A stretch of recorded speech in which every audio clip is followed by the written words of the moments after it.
Thank you very much, Madam Chairperson, for your kind words of welcome. Executive members of the Trinidadians and Tobagonians USA, Permanent Representative to the United Nations, Ambassador Rodney Charles, Consul General to the Trinidad and Tobago Consulate in New York, Mrs. Nan Ramgulam Gosain, ladies and gentlemen, friends of Trinidad and Tobago. Dr. Ashford spoke very eloquently about Raj Shorty, someone whom I also knew very well. But I don't know if Dr. Ashford knows this bit about Raj Shorty, that when Kishore Kumar came to Trinidad, Kishore Kumar heard his song Om Shanti Om, and Kishore Kumar's rendition of Om Shanti Om was a replica of what he heard Raj Shorty sang in Trinidad and Tobago, something Kishore Kumar himself acknowledged afterwards. So Raj Shorty did have an influence upon that song that emanated and became a hit in the Bollywood music scene. But it was not the first time that Trinidadian musicians had such an impact upon Indian singers out of India. In fact, Manade, when he came to Trinidad, he was amazed that Yusuf Khan was singing Kabir bhajans as he sang them. And he heard Yusuf Khan sing Dhobiya Piyasha, Maratha Piyasha, and went back to India and recorded that song. And just to put you back in terms of how we have affected the music of India, in fact, the first 33 and a third Ramayana long play record was recorded by a Trinidadian before India recorded such a record. So it goes to show you that, Raj Shorty, among others, had an influence also upon the music in India. Ladies and gentlemen, friends, I'd like to extend my warmest congratulations to Trinidadians and Tobagonians USA on this venture here this evening. It is an important venture because it not only brings the diaspora together, but it also helps to establish a sense of community that is necessary for a diaspora living here in New York.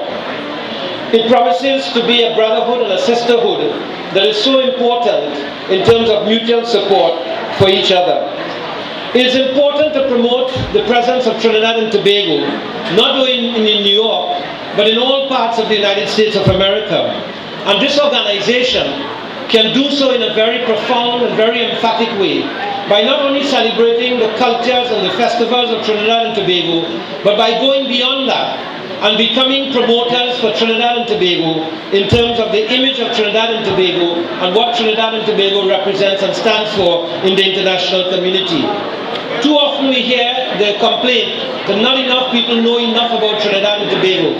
And therefore this evening, in addition to what you have set yourself out to do, I want to challenge you in terms of your association to go beyond that and to begin to look towards promoting Trinidad and Tobago as a destination for people from New York, from New Yorkers, to come to Trinidad and particularly Tobago, which they may have as their tourist destination.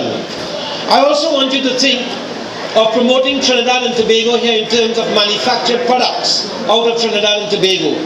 Many of you may not realize, but Trinidad and Tobago has a very successful manufacturing sector, and in fact exports to many, many places in the world. And there is no reason why, just as you have Asian shops developing in New York, and you have Chinese shops developing in New York, some of you cannot become entrepreneurs and really develop a perfect West Indian shop selling products from Trinidad and Tobago here in New York. Your ability to support products of Trinidad and Tobago will go a long way in promoting the country and promoting our manufacturers. You are, as a diaspora, not just somebody who have come to live in the United States of America. In fact, the government of Trinidad and Tobago do not see you as someone who has left your country to come to live overseas. That you have made that decision is an important decision. But we see you as first ambassadors of Trinidad and Tobago. And therefore, I want to stress to you that the way that you promote yourselves, the way you image yourself, the way you behave in this country, the way you extend in terms of your own personal character, how people see Trinidad and Tobago will be important to Trinidad and Tobago and to its image here in New York and the United States. And therefore I want to urge you that at all times, in terms of behavior and character, that you be always striving for excellence. But there's one thing I want you as an association to also go beyond what you're doing. And that is to encourage the professional groups among you, the doctors, the nurses, the surgeons, to come back to Trinidad and to offer some free service to people in Trinidad and Tobago.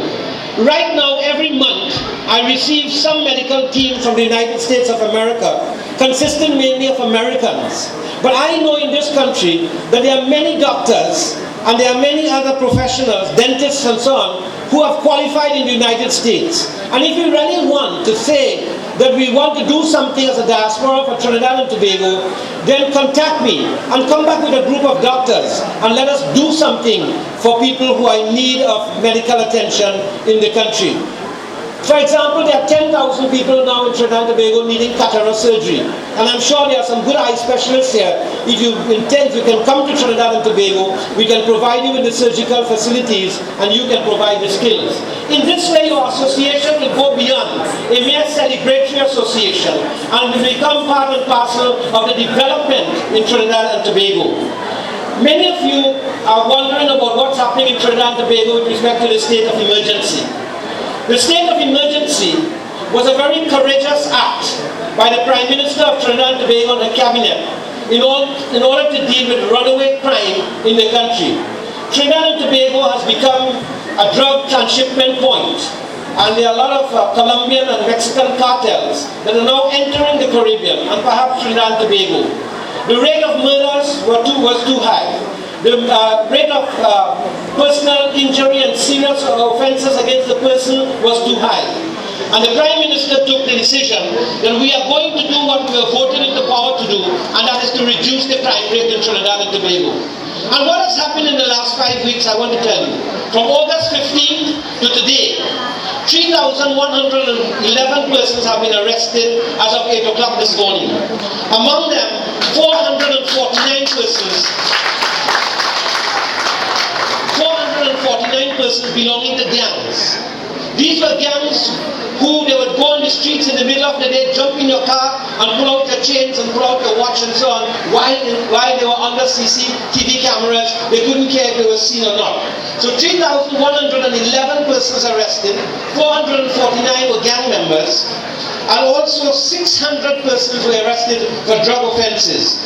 Another 655 persons were arrested for serious offences, 56 for murders, 632 for traffic offences, and during this time also 781 persons were arrested for outstanding warrants. But what is even more significant is that 110 sophisticated firearms were seized, along with 12,325 bullets and 27 magazines, making it for the year 18,000 rounds of ammunition have been seized in Trinidad and Tobago from the bandits. So that Trinidad and Tobago is becoming a safer place because of this action. And this action was meant, as Ambassador Charles told you, to seize the country back from the bandits. This is about a nation fighting back against the bandits to restore the rights of citizens of Trinidad and Tobago. And if you come to Trinidad and Tobago, you will begin to experience the difference that this state of emergency has made in the country. I want to urge you to continue your good work. I want to urge you to continue your good work, not only in terms of Trinidad and Tobago, but you are living in this country now. And because you are living in this country now, you also have a moral obligation and a duty to contribute to the well-being of the United States of America, which is now giving you sustenance and providing you with opportunity. So even as you contribute to Trinidad and Tobago, do not forget your obligations to the country that has accepted you and where you have now to contribute and to make a life in the future. I want to thank you for this opportunity.